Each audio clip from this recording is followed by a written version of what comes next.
Hello, everyone. Welcome back to the Her Drive Sovereign series. This is a very special 3-month series where we're talking all about sovereignty with women from varied backgrounds. Some who work in the intimate sensual space, some are more professionally minded, others are healers. There's just a wide variety of people that are coming forward and sharing their own personal journeys to sovereignty. And I'm very pumped for today's guest. We met through a colleague of mine, and she's just an all around badass from what I've witnessed. So, everyone, I'd like to introduce you to Sarah Kalmeta. She is known as the Pivoter. She is an entrepreneur, a professional speaker, and a poet, plus so many other things. Sarah, welcome to Her Drive. Thank you so much for having me here, Cynthia. It's a pleasure. My pleasure. So, let's dive in. Who are you? What are you doing right now? And how do you define yourself? Yes, I love these questions because they really do pivot and shift based on where I'm at the moment. And I don't really like to fit inside of a box. So it's hard to define myself in just a singular way.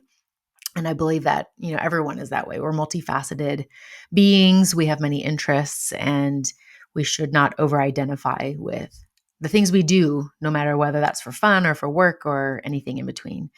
But what's currently lighting me up right now is I have a few events coming up where I'm getting to truly be myself, work with incredible people, and have some amazing impact. And, my narrative has been lately when people ask, well, what do you want more of, Sarah? What do you want to do in your business? Do you want more speaking gigs? Do you want more events? Do you want more, whatever it is? And my answer has been, I want to be involved with things that have impact on the world and on people. I want to do those things, whatever they may be, with awesome individuals that I really connect with so that we can have some fun, make some money, and do good all at the same time. So that's where I'm at right now. But the primary bulk of my time has been spent recently on speaking engagements where I'm the keynote speaker or an MC, and also running my podcast, The Lounge. Fantastic. I love that. So, your kind of tagline is the pivoter, and it Yes. sounds like being so multifaceted, that's so important, right? To Yeah. embrace the pivot is something that I say all the time. Yes. So I'm really curious about like your background and how you came to know yourself as someone who seems to embrace the pivot and where you're at now of just wanting to make a lot of positive impact with great people. Yeah. Originally, I was not very good at embracing the pivot. It was definitely a learned skill, and I'm still learning. Sometimes, I feel like this super enlightened being able to just like navigate this change super successfully and calm. And other times I feel like I'm a drunk toddler, like falling over multiple times, So it is really a frequency, and it's a mindset shift. Finding the comfort or the confidence in that uncertainty, and knowing that while you may not know what to do, you're resourceful and you can figure things out.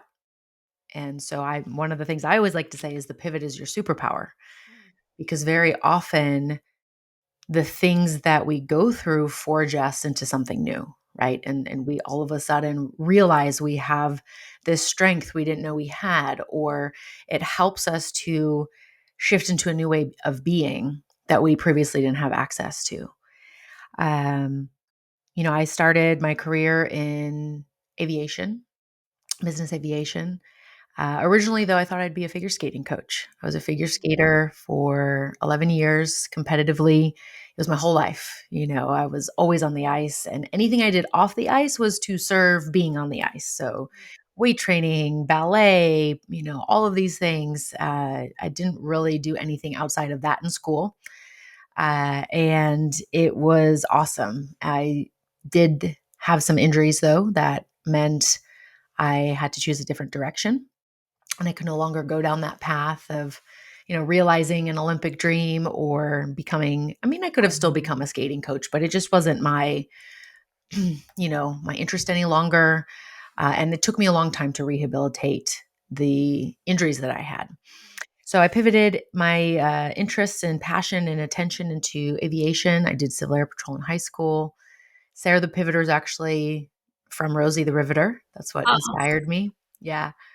Um, glorious. I wanted it to be something bigger than me, and Pivot Point International, when I first set up my business, like, yeah, okay. Well, originally it was Pivot Point Hong Kong because I was based there. Then when I came to the US and I set it up here, I made it international. But still, I was like, that's not really like fun. Nobody's gonna remember that. There's other companies with this name. So I was just kind of thinking, and I'm pretty sure I was scrolling through something and I saw, during COVID, it was a lot of this resilience message. And so that iconic image was being used a lot. And it was just perfect. So I came up with Sarah the Pivoter. It stuck. And, what I'm really working on is redefining what change means to people, how they can have a new perspective on it, and how they can lean into that pivot. And remember that, it's not just when the things happen to us and we're reacting, but we actually have in each moment, or in each pivot point, as I like to say, the opportunity to choose and to create for ourselves rather than just simply reacting to the things that happen. How empowering. So with I think a lot of us, myself included, mm, are resistant to change at times, depending on how it appears, right? And it also seems like even when we want to make a change, sometimes there's blocks there. So I would Yes. love to dive into kind of your knowledge on why that happens and maybe some tools that can be used to help us more gracefully, like less white knuckling. Yes. That's a great way to put it because very often we're resisting that change. And sometimes it's a change we desire, right? It's I want to get stronger at the gym, or I want to be less tired, and yet we're still scrolling Instagram, staying up late, missing our alarm, and like not doing the things. And the interesting thing, I mean, humans were such funny creatures. We love routine and stability and like the security and safety that brings. And at the same time, we crave novelty and new experiences. So we're constantly in this dance of extremes. And it really does take discipline and getting very, very clear on not just what you want, but why you want it. Right? If you say, I want to make more money, well, why? What are you going to do with that money when you have it? How are you going to use it besides just having more money in your bank account and then trying to not overspend? Because we've seen it time and time again. The more money you earn, the more money you spend, right? You're not shifting anything. And so we have to get really, really clear on that foundational piece of why do we desire this thing, whatever the thing is, and understanding what is enough. Can you accept yourself and your situation as it is now? Is that enough? Because if you're constantly chasing from the place of I'm not enough until I get that thing or have that result or get the title or the money or get married, then you're always not enough and you're always driving from this place of, you know, reality is not good and I need to change it. Mm. Mhm. So that's exhausting, right? Ask me how I know. I've done it. I did it for many years, but I didn't necessarily have that mindset or understanding about it when I was in it. And so very often we're just kind of caught into patterns. So the first step is really just get clear on or build awareness, I should say, on your patterns. The more aware you are of what those cycles are, what the tendencies are, then you can have the perspective of, hey, these two goals conflict. So, me trying to change this one, I will naturally have resistance because this one can't be successful if I succeed at this one, right? So, the great example I like to use here is I want a six pack and abs, and I also want to eat what I want. I mean, they're both great, right? But if you want the six pack, it takes a lot of work and you can't just do it in the gym. You have to really shift your sleep, how much you're eating, what you're eating, when you're eating. There's a specific way to do that to make it maintainable and also not be too extreme where you're just not enjoying life. At the same time, if you also want to enjoy your treats and things, maybe you'll only have a 4 pack. Maybe you'll have a 6 pack sometimes. But then you'll find yourself in this constant shame and guilt cycle of, oh, I know better. I shouldn't have done that. I should have not eaten so much ice cream or too much sugar, or I need to now go train to make up for that. And you're just, again, you're chasing the carrot at the end of the stick. So recognizing that these two goals are in conflict, you can now say, you know what? A 6 pack is not that important to me. I enjoy having meals with my friends and I'm a foodie and I want to have these experiences. So I'll shift my mindset and my approach to training as something to keep me healthy. And I won't overeat. I won't, stuff myself with these things, but I will allow myself to enjoy them. Or on the other side, food's more utilitarian to me. I'm not like, okay, yeah, it tastes great, but I'm not one of these people that goes to degustation menus and really loves that sensory experience. And I find a lot of endorphin rush in working out of the gym. So I will choose this goal instead. And so that gives you now clarity and you don't have the conflict anymore. And so if you really start to build your awareness, you'll probably find a few places where you have conflicting goals, or perhaps a goal that you adopted 5 years ago, never looked at again, and it no longer actually feels good to you. So you procrastinate, you resist it. You're only doing it because you think you should, because either someone else told you you should, or the version of you that chose that goal was different, but you haven't yet reconciled the two. So the second practical thing to do is to just make a list of all the things that you're currently working towards or saying that you want, and then really assessing them and saying, do I want this? Does this actually feel good to me, or is this draining my energy? And so I always now look at these activities more as, does this give me energy or does this drain my energy, rather than, does this make me money or not make me money? Will this get me the gold star or not the gold star? Will people think I'm cool or not? I'm like, I don't care if people think I'm cool. I think I'm cool. I'm totally weird. I embrace all of it. And what might be cool to me may not be cool to you. And that's totally fine. But I think those are the two kind of key starting points to have a really strong foundation. And that self acceptance is just wrapped up in both, accepting yourself and your desires for what they are, rather than shooting all over them and saying it should be something else, is going to be way more powerful than, oh, I still don't have this thing and I need to work harder. Yeah, I think that's all really brilliantly said, and so key. And it's so simple yet so challenging. Yes. Yeah, and I love the contrast of goals and how it just keeps you in the same place.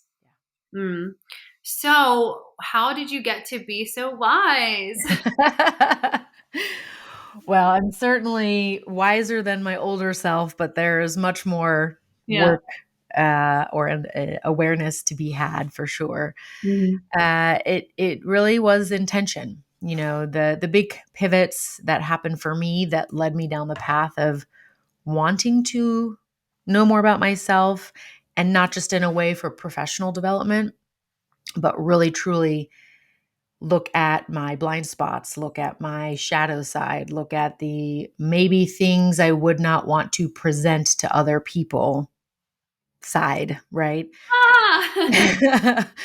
And, as I started doing that, a lot of things started to shift. But it all started when in 2018, woke up and had everything I ever wanted that I was working for, that I was told that I wanted. I was making the salary. I was a director of operations over 12 countries in Asia Pacific. I had just gotten married. I lived in this beautiful flat overlooking both sides of the Hong Kong harbor. I was traveling all the time, picture perfect life on Instagram or on paper.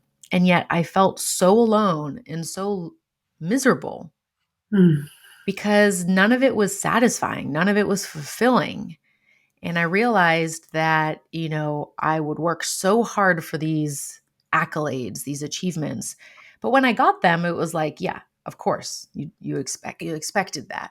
But if I didn't get them, it was like, you're so horrible, you're stupid, what's wrong with Mhm. you? You couldn't even do that, and I would just get caught in these inner narratives. And a physical example would be at the gym. If I went to the gym and I like nailed my targets or I had a good workout, I was competing in CrossFit at the time, I'd be so high and excited and happy. But if I missed a lift or I couldn't do as many muscle ups or couldn't do the same weight as I did before because I wasn't letting myself recover, all of a sudden I was a terrible athlete. And, like just the self talk was really, really bad. Mm. Mm. Mhm. I bullied myself essentially. And I started to realize and come to realization that I was using my work to hide from my relationship, and that I said yes to every trip. So I was traveling about 90% of the time, and it gave me the opportunity. So if I'm gone a lot and then when I'm home, I'm also training really hard, I don't have that much energy left to confront what I don't want to look at, which was the person I married was not the right person. Mm. And I had these thoughts before going into that, but I was like, Sarah, you didn't grow up with a dad, so this is probably daddy issues. You just have cold feet, and I logicked it in my mind Mm. and convinced myself it was the right thing rather than listening to my heart and intuition. And for anyone who's ever done competitive sport, especially from a young age, you actually are learning how to ignore your body signals because you're pushing past thresholds to gain, you know, get better at the sport, to train, to gain weight, to lose weight, to, whatever it is. And so you get very good at ignoring your body signals so that you can get the thing done. But then that transfers over into other areas of your life too. And you stop trusting what your body's telling you and you just start doing what your mind is telling you. And that can get you into a whole lot of trouble. So that after I had those realizations and had the very courageous conversation after time of, we saw a therapist, I did some work on myself, learned about boundaries. And at the time I was very enmeshed and codependent. So as I started becoming more sovereign, more myself, I realized that it wasn't working. We were not in alignment. We wanted different things. I was also growing in one direction. He didn't want to go down that path. Totally fine. We had a very amicable separation, but it was very difficult. Mm. And in that, it was just like peeling back the layers of all the identity that I have built up over the years, and going down many different tracks and modalities to learn about myself, to have new experiences, test my beliefs, my values, what I was saying that I wanted versus what I was actually doing, and then bring those things more and more and more into alignment. Mm. Well, Mama, that's a lot. Yeah. Sweet. Oh goodness. I think it's so beautiful that once people start down that path of really looking at themselves and like you said, the shadows or things that you're like running from. And I can relate to the using travel as a way to run. Yeah. It's a beautiful way to run. Yes. Um, but once you take that pause or really look, it's almost hard not to stop going Mhm. deeper and deeper and deeper. Yes. So I truly applaud the path that you've gone on, and it's not certainly not easy, but I believe it's like the most difficult slash beautiful experience to have. And every time I'm hit a new level of realization of like, oh, I couldn't see that before. That was a block. Oh, thank God I know that now. Yes. Yeah. Yeah. Oh man. Well, congratulations to you. And I'm Thank curious, you. like during this process of kind of awakening to where you were really at, what were some are there any key moments or key lessons that were like big takeaways that have continued to impact you to this day? Um, let's see. I wrote a whole keynote about it and it's my signature thing, slowing down, right? Oh. Hmm. I also used the hurry and the rush to hide from the things that I didn't want to face. and I was afraid of using my voice.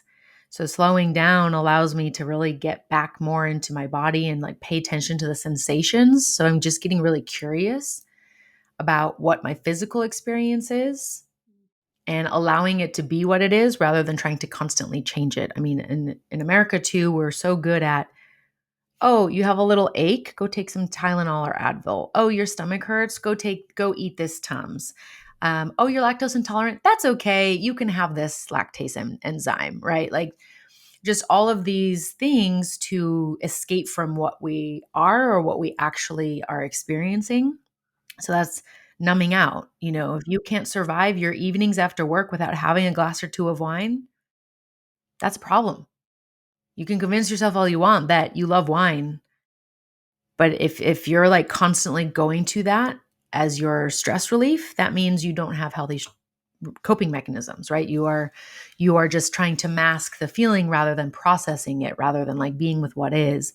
So for me, the kind of key thing, which has just been like lesson after lesson after lesson, and I still continue to get them, is slow down. You know, when you can have that spaciousness in your day, in your breath, in your body, in your thoughts, you make better decisions. You're acting from a more empowered place rather than this like frantic energy. We've all been in situations where something happens and someone's the headless chicken trying to run around, or you're in a rush because you're late and you're searching for your keys and you're in your hand. Like stuff like that happens. So slowing down was definitely the key, and learning how to love myself no matter what was going on. So no matter if I made the lift, didn't make the lift, no matter if I ate the food or didn't eat the food, no matter if I went to the event or didn't go to the event, like just having compassion for myself and then learning to give that love to myself rather than constantly trying to seek it from others. Those are probably like the key foundational lessons that over the last 6 years or so I've really been leaning into. I think that's so beautiful. And to touch on like the somatic part of it, right? Our bodies are always speaking to us. It's this vessel that sends us messages either through feeling sensations or excuse me, or emotions, right? Yes. And I can recall like a decade ago being married, being a lobbyist in Washington, D.C., like kind of having the life as well, like definitely on the way to what everyone would want. Married a great guy and felt like my body was everything was so tight. Oh my My God. Yes. field was like so tight. I wanted to just like rip my skin off so I could feel relief, Yeah. and was in my career at that time a lot of networking, a lot of alcohol. And then I had an injury from a lift and I was miserable in my marriage, not because of who he is, but because of other circumstances. And, it was just all compounding. And I started drinking wine and even more wine. Yeah. So Yeah. imagine being 23 and we go to therapy for our marriage, and the therapist tells me I'm an alcoholic. And I looked at Oh her, yeah. You're I'm like, what? like, I was like, well, you met me once. Yeah. I'm not I was like, maybe I am, but also how can you know in one visit? So then I signed up for a bodybuilding contest, and you can't drink when you're on prep. And that period of not drinking alcohol, and then I also started doing meditations. And funny enough, one I restarted today. It's called Sudarshan Kriya Pranayama, Mm. through Sri Sri Shankar. If anyone's interested, it's really powerful and beautiful. Anyway, that pushed me into my body and into my emotions and facing all of this anxiety and stress and the reality of that I was just so miserable, and that was the first time where those several months of being sober allowed me to also feel the poisons that happen when you drink alcohol or eat foods that are not healthy, which we know our FDA is very corrupt. Yes. So I just think that there's so many levels out there for which when we start to heal, you can't just heal your mindset. You also have to heal your diet. You have to heal your energetic system. You have to heal the relationships around you or separate from those Yeah. relationships. And it can be a lot. It feels like just consistent shedding, right? Yes. Yes, absolutely. It's just layers and layers. And alcoholism is normalized. It's this normalized numb experience that everyone is okay with. Aviation has a huge drinking culture. Mhm, And people find that interesting. And, it's almost like because of when on duty, you can't. So then you kind of go to the other extreme. mhm, But, you just yesterday I was on a call where we were talking about what events have been successful for different regional groups. And my comment was we need to endeavor to separate aviation and alcohol because we do not need alcohol to have a good time or be able to network. mhm. And if it is necessary, everyone needs to look in the mirror, Yeah, you know. yeah. Um, and I didn't have that last part in my, cause I typed it in the thing. There's so many people in there, but I got messages saying thank you for raising that because it is really important. There's a lot of people who don't drink alcohol now, Mhm, and I'm one of them. Occasionally I will, but it's a very intentional choice. I wear this whoop. I can also not only feel what I feel like, but I can see the data, mhm. and it'll be like, your body was in a high stress state from 12 to 2:30 a.m. It's like, well, I was asleep. But guess Yep. what? My body was trying to process a poison in my body. So, of course, I was in a high stress state, right? Um, and it's just really fascinating that sugar and alcohol are totally fine. Mhm. Sugar's in everything. And a lot of the food in our system, they're illegal in other countries, Mhm, right? And they disrupt hormones and all sorts of stuff. That's a whole nother conversation. mhm, Um, but a really great practical tool, I have two of them. So one of them is there's an app called How We Feel. If you go to howwefeel.org, mhm, this app was, I always get it wrong if it was Stanford or Yale, but anyways, one of those two has this lab and they put it together. So you basically, how are you feeling today, right? And then you hit the plus sign and you can choose from four colors. And the quadrants are high energy, pleasant, low energy, pleasant, high energy, unpleasant, low energy, unpleasant. So it's not good or bad. It's just this is a pleasant experience or this is not so pleasant. And is it a high energy state or low energy state? And then after you click one, you go through the words and they have different shapes Nice. and then a little description. So you can start to understand what these words mean and is that how you're feeling? Because language is really powerful. Being able to language your experience means you're not afraid of it. When we're afraid of something, we try to avoid it, we try to dominate and win over it. And then that's why we find ourselves, excessively exercising or, overeating or drinking a little too much or just, overworking, workaholism. That's another thing that's normalized, right?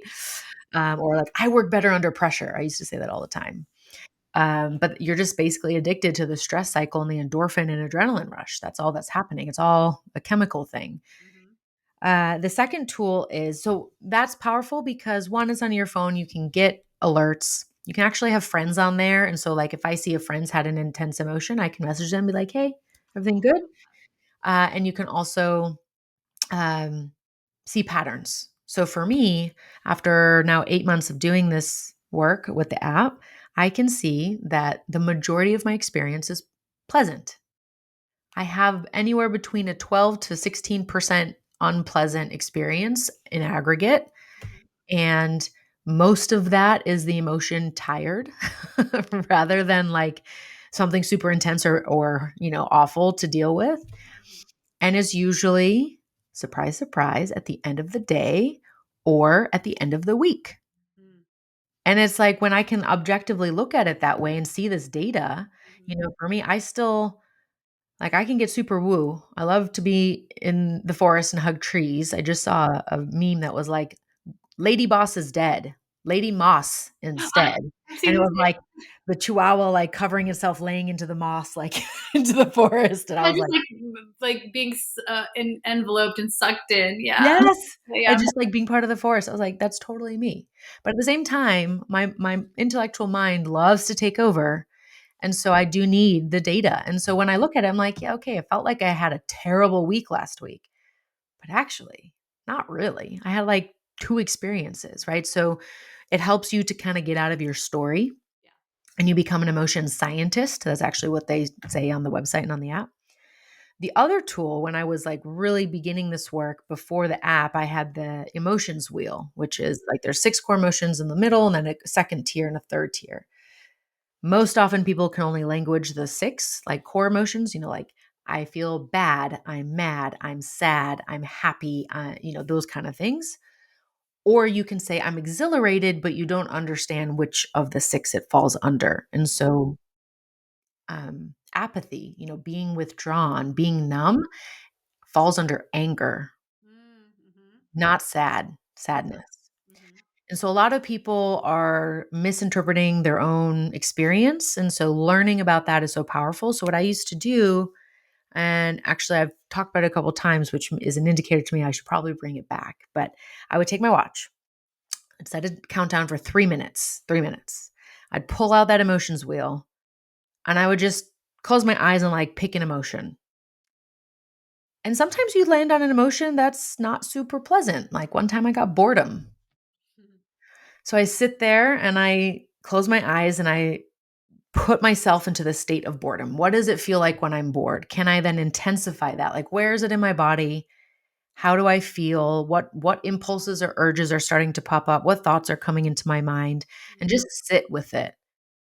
And then guess what? The timer goes off. I didn't die. I realized I could sit in boredom and it wasn't that scary. And actually, the first time I did it at the very, very end, I had like this connection between 2 ideas. And I was like, oh, that's interesting. And that wouldn't have happened if I was busy rushing around or not allowing myself to be still. Right. Mhm. So it's a fascinating science experiment on yourself to just say, I'm going to intentionally sit in boredom. I'm going to intentionally sit in sadness or grief or anger, Mhm. or frustration. Mhm. Because then what you can start to do is you build up this awareness of, I'm feeling this thing right now, but it's only a level 2. But Yeah. now you can name it. So when you're at the office and someone's annoying you, instead of just reacting, Mm. can go, oh, this is frustration. It's mild, but it's frustration. Okay. I'm going to do some breathing and then I'm going to reply to the email. Or I'm going to write out my email in Word, delete it, and then write the email, right? So that I can process that feeling and then move into a better state for connection. I love that. Being like a self scientist is so important to me, and I've never heard of the intentional practice of using the wheel, choosing like landing on one and then just placing. I love that. Yeah. It So was such a great practice from a coach of mine, yeah, and it really is very powerful, especially if you're not used to feeling in your body. You create safety by, and you know what, you can start with 1 minute, but 3 minutes allows you to really get into it. Um, and so it just, there's an end time. And then when you're done with that, you can then choose, okay, I'm done. How do I want to feel now? Okay, I want to feel relaxed. Okay, I'll do some breathing, especially if you're coming from the unpleasant emotions. It's important to then put yourself in the state that you want to be in. Um, and here's a little trick for anyone who's kind of struggling to put a smile on their face. I'm not even joking. This is gonna be so funny. You put a pencil or pen in your mouth and you just sit there because it turns the corners of your mouth up just a little bit. And that's actually putting you like, I dare you just to the next time you're driving somewhere, especially if you don't really want to go there, put a pen or pencil in your mouth and just have it there the entire drive and you'll be in a good mood when you get there. It's funny, but it works. It's Oh, really I good. love it. I love it. I love the intention of shifting moods, and I try to do that with music a lot. I'm like, okay, what kind of mood do I want to be in? Yeah, Okay, I'm going to locate that type of music or entertainment in order to be there. yeah. Um, mm, That's great. And yeah, when you're intentional too, you can understand how things affect you, yeah. right? So many of us listen to music without intention, and then we find ourselves, like, more agitated, or we watch a movie and I will give you this caveat, the more in tune with your body and sensations you get, you're gonna go back and watch movies that you used to watch before, and you're gonna be like, "Oh my god, I need to, like, go take a bath. I need, like, to go outside. I need to just breathe," because you're, like, on the edge of your seat. Like, I remember when I watched Transformers a year ago, by the end of it, I was like, "Man, I think I held my breath through that entire movie." There's just so much action and stimulation, and then you start to understand, like, "Oh, this is why when I'm in that environment, I'm so anxious afterwards, or, and you can't explain it. So you just start to become really aware about how things can affect you from a energetic and somatic standpoint. Absolutely. Yeah, I've always been a believer of what you consume. I'm Hmm. not talking about just food, Yeah, like absolutely. all the things from all of the senses, that's what you become. Yeah, So, absolutely. And from an intimate standpoint, when you're with someone else, if they're not in a great energetic state, that will impact you because you mhm, are having an exchange, right? So absolutely. that's why it's so important to be mindful and to have good boundaries. And unfortunately, sometimes, break up with the circles of people that are no longer serving the space that you want to be in. Yep, for sure. Doesn't make them wrong. They're Mhm. not bad. You don't have to be mean about it. You don't have to ghost anyone. But Mhm. it's just, naturally sometimes people drift, but having that intentional choice of putting yourselves in environments and around people that will help you get to that level of being that you want to be rather than the kind of status quo. For sure, for sure. There's a great book I read a few years ago. I cannot recall the title, but I'm sure a quick Google search would show it. But essentially, it was about this how to break up with your friends. Mm. And Mhm. I mean, it was written in such a way that was very similar to how you would have move through a breakup with a lover. Almost like Uh, conscious uncoupling, but from yeah, a friendship yeah, standpoint. from Yeah. like a friendship perspective, and I thought that was so beautiful to Yeah. read and to understand that it's okay for relationships to end.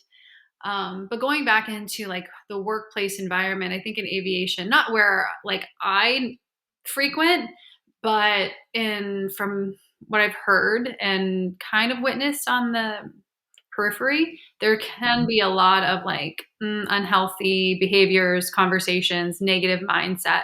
So I'm curious, with your approach, like if you could wave your magic wand, uh, how would you shift that or help people shift out of that? Yeah, that's a great question. A lot of times we think that work and personal things are separate and that there's like different tools or frameworks. It's really the same thing. It's just often packaged a little bit differently so that in the corporate setting, people don't feel like it's woo woo or like too touchy feely. But at the end of the day, there has been a big shift. I have been calling COVID the great accelerator for focus on mental health and learning about these things because society and culture changed the past 4 years, right? With more online meetings, more hybrid workplaces, um, the way we are social, the way we interact, the way that we may have realized we were acting just to win approval or survive in an environment rather than because we actually wanted to, right? And so, when misery loves company. So when we find ourselves trapped in these negative stories, we're going to almost get high off of sharing that with each other and like one upping each other with how much, trauma bonding we have. I made a sarcastic comment, which was very much rooted in truth, that in business aviation in particular, the reason why certain people stay really close together or continue to work together is because they're literally trauma bonded from the amount of overwork that they've had to endure or the constant change without set time off and just like running themselves into the ground. And so it really begins with the individual. We're not going to transform an industry overnight. A lot of it is generational. You have to really think about what were the values and focus of boomers Mhm. versus Gen X versus Gen Y versus Gen Z, right? When we can bring that into play, we can see that there's always been this kind of struggle as the generational handover and the next generation comes into the workplace. How do we communicate? How do we connect? How do we incentivize? How do we motivate? How do we have this 20-year-old who grew up on social media, who went through COVID while they were in school, now all of a sudden dispatching an multi-million dollar airplane, communicating to pilots who were in the military, who are in their 50s, and potentially talking to a representative from the owner's office or the owner directly who, operates on a very different level without any training, right? And so this is where we often find ourselves in these situations. So my advice to people has been to slow down and take a deep breath and look at your life first before you start criticizing the industry and systems. Find where you can have some new structure and discipline and your internal systems first. Be the lighthouse. So one of my really good friends, Alicia Sky, she's a coach as well. She talks about being the lighthouse, right? It's not my job to go out and rescue you from the ocean, to go into those raging waters and like bring you to shore. It's my job to be this steadfast light that is always there so that you can navigate yourself here, right? If I try to go and save you, now the light's gone, everybody else stuck in that storm can't get to shore, right?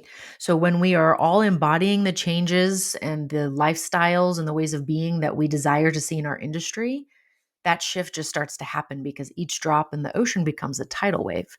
And I've started to see it. It's still slow, it's still kind of like building up, but there's more people that are being very outspoken about mental health.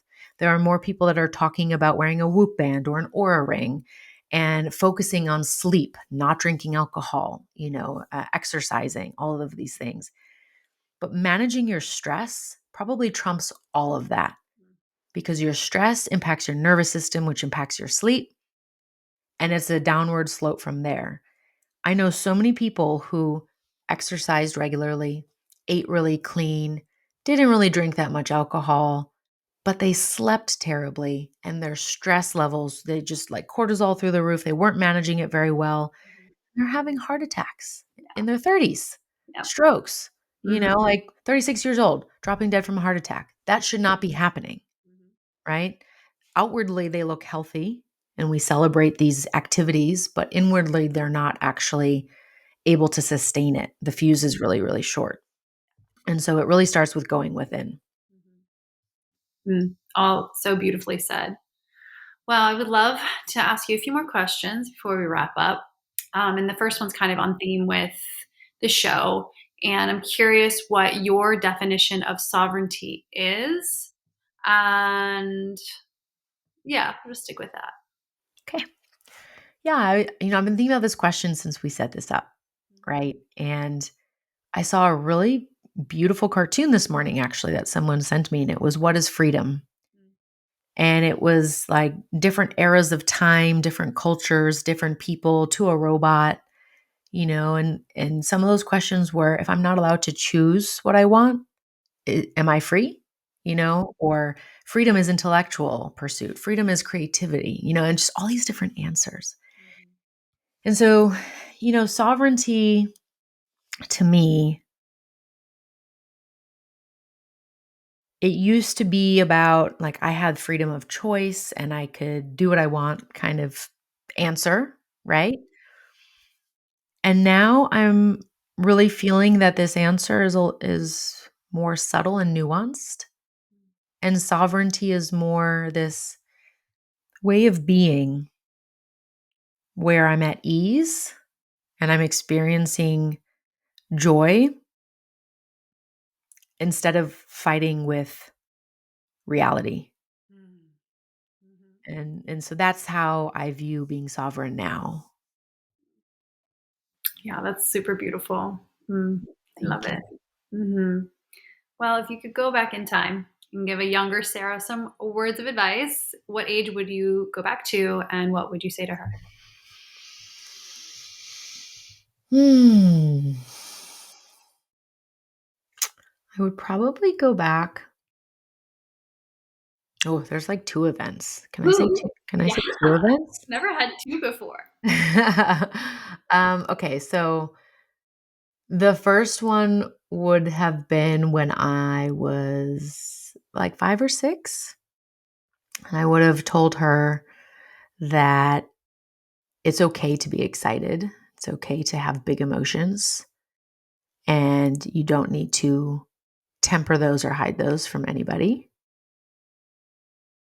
And I would advise her to only understand that other people experience things differently. But that doesn't mean that she's bad for having big expression.